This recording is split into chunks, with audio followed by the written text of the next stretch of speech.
गुरु रूप प्यारी साध संगत जी, आप सभी पवित्र आत्माओं के श्री चरणों में दास का कोटि कोटि प्रणाम है। महापुरुष क्या होते हैं और क्या तालीम देते हैं के बारे में गुरुदेव परम पूज्य परम संत कृपाल सिंह जी महाराज जी फरमाते हैं, किसी महान पुरुष का जन्मदिन मनाने की क्या गर्ज है। जो पूंजी उन्होंने दी है उसे बढ़ाओ। यहाँ आए हो जिस गर्ज के लिए उसे पाओ, उसकी की याद में रहो, उसी की बातें करो और उसी की बातें सुनो। प्रभु की खुशी उसी में है। जब आश्रम में आ गए तो अपना हृदय खाली कर के सत्संग में बैठ जाओ। प्रभु आगे ही अंदर मौजूद है और अपनी रहमत से उस हृदय को भर देगा। अब सवाल ये है कि हृदय खाली हो, प्रेम और प्यार से उसके दरवाजे पर बैठ जाओ। बादशाह जानता है कि उसके दरवाजे पर कोई सवाली बैठा है। दिल प्रभु के हवाले करके आप किनारे हो जाओ। आगे सारा काम गुरु का है, उसी पर छोड़ दो। स्वामी जी महाराज फरमाते हैं कि मैंने खाली हृदय आगे पेश कर दिया, बस फिर क्या था उसमें, वह तख्त के मालिक बैठ गए। अब जब भी मैं देखता हूँ और जहां भी देखता हूँ उसी को देखता हूँ। महाराज जी यहाँ फरमाते हैं कि मेरे पास पहाड़ों से एक चिट्ठी आई है कि मैं 14-15 हजार फुट की बुलंदी पर बर्फों में खड़ा हूँ। इनको पहले विश्वास नहीं था कि गुरु हमारे अंतर में प्रकट होता है। बार बार उनको समझाने के बावजूद भी वह नहीं मानते थे। तो उन्होंने मुझे चिट्ठी लिखी कि मैं 15,000 फुट की बुलंदी पर बर्फों में खड़ा देख रहा हूँ कि मेरा सतगुरु मेरे साथ खड़ा है और अब मैं कन्विंस्ड हूँ। तो अर्ज करने का मतलब ये है कि जैसे और भाइयों को मिलता है आपको भी मिल सकता है, सिर्फ हृदय खाली चाहिए। कहते हैं यह खाली कैसे हो कि सिवाय सतगुरु के कोई और दिल में ना हो। जो हृदय खाली होगा वही भरा जाएगा। रिसेप्टिव बनो भाई, जो प्याला सुराही के नीचे होगा वही भरा जाएगा। तो जब वह अंतर में प्रकट हो गया, इंसान के लिए दो खूबसूरतियां हो गई कि नहीं, एक बाहरी और एक अंतरी। ऐसे सतगुरु का अंतर में प्रकट हो जाना सारी दुनिया की बादशाहत का हासिल कर लेना है। गुरुमुख वही है जिसके अंतर सिवाय गुरु के और ना बसे।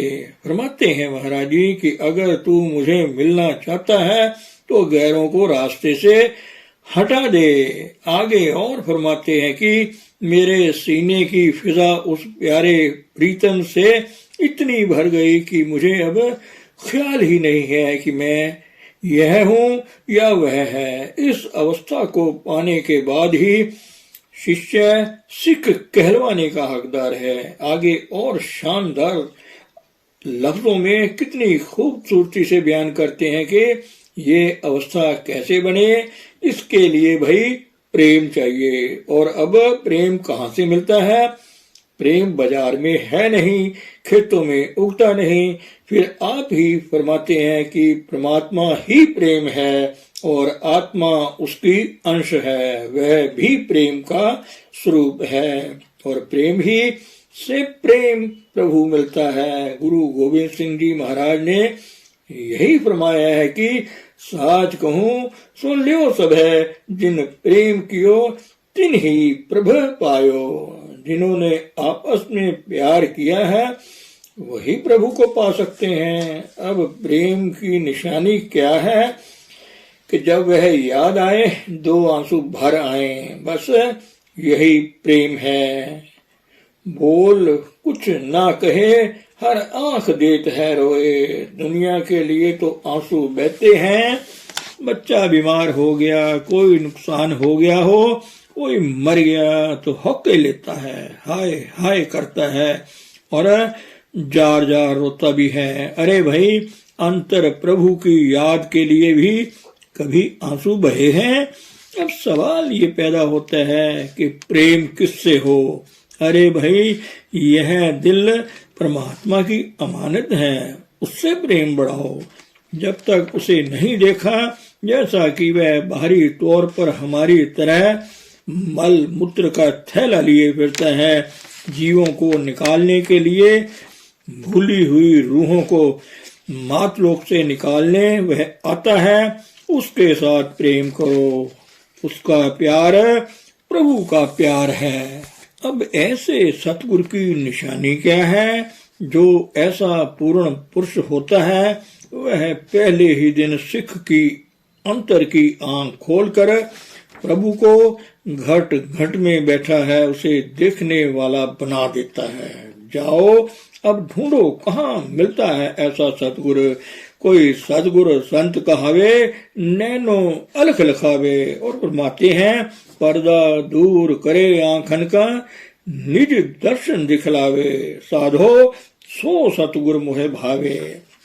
गुरु वही है जो जाग उठा है, जागा हुआ ही दूसरों को जगा सकता है। इसके बारे में महाराज जी फरमाते हैं कि एक दफा नवंबर 1947 की बात है, हजूर बाबा सावन सिंह जी ने फरमाया था कि मुझे अंत समय कुछ तकलीफ जिस्मानी तौर पर होगी। वह तब रफा होगी जब जिसने मेरे बाद काम रूहानियत का करना होगा वो मेरे पास बैठेगा। तो लोगों ने बहुत जोर लगाया कि जो गुरुवाई के चाहवान थे मगर तकलीफ रफा ना हुई। तो कोई ऐसा सामान बन गया, आखिर मेरे पास आए, कहने लगे जिनको पता था कि हजूर ने फरमाया था कि भाई ये दौलत मैं तुमको बख्शता हूँ। वह आए और कहने लगे भाई हजूर ने यह वचन फरमाए थे, इसलिए आप चलो उनके पास बैठो, शायद तकलीफ दूर हो जाए। बात में सिर्फ एक पॉइंट था समझाने के लिए। खैर मैं गया और कहा कि मुझे 5 मिनट अकेले में दे दो, कोई अंदर ना हो। तो सब चले गए, मैं रहा और हजूर मैंने प्रार्थना की कि महाराज जो इंद्रियों के घाट से ऊपर जाते हैं उनको कोई काट भी ले तो उनको क्या तकलीफ है। आप वह हैं जो जब चाहें यहाँ मात लोक में काम करें और जब चाहें ऊपर रूहानी मंडलों में काम करें। गुरु मुख आवे जावे निशंग। तो आप तो पूर्ण पुरुष हैं, आपको तो कोई तकलीफ नहीं है। अगर हमसे यह दृश्य देखा नहीं जाता, दया करो। जब आंख खोली तो बिल्कुल कोई तकलीफ ना थी और एक ऐसी आंख थी जैसे शेर बब्बर की होती है। देखते रहे जैसे चार्जिंग होती है, सारे जिस्म में होती रही। 2, 3, 4 मिनट तक देखते रहे, फिर आंखें बंद कर ली।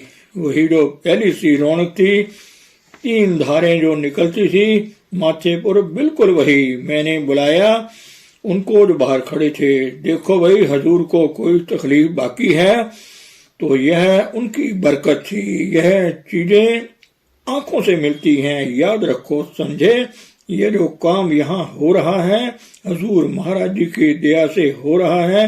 जिन भाइयों को भी फैज मिलता है सिर्फ उसकी बदौलत है, मेरा इसमें कुछ नहीं है। मैंने कोई प्रचारक नहीं रखा और न ही कोई पेड वर्कर रखा है। सिर्फ साधारण आम लोग जो आते हैं हजूर की दया से उनको फैज मिलता है। लोग कहते हैं कि ज्ञानियों ध्यानियों को क्या दुख भाई होगा।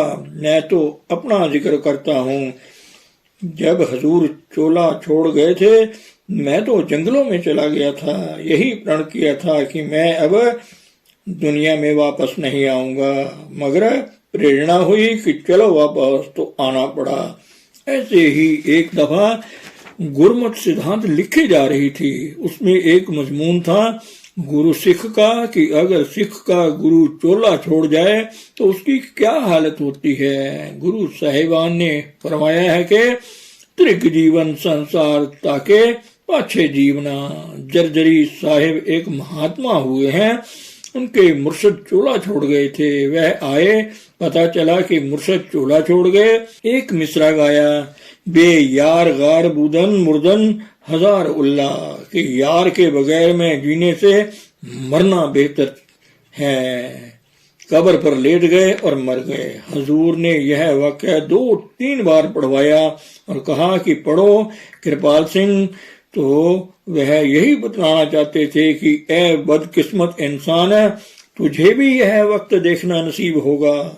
हजूर फरमाया करते थे कि बाबा जी अगर आज चलते फिरते आ जाए तो मैं अपना सर्वस्व लुटा दूं। मैंने अर्ज की कि अगर हजूर बाबा जी तो आपके अंतर हैं, आपसे कभी जुदा नहीं हुए, फिर ये बात क्यों।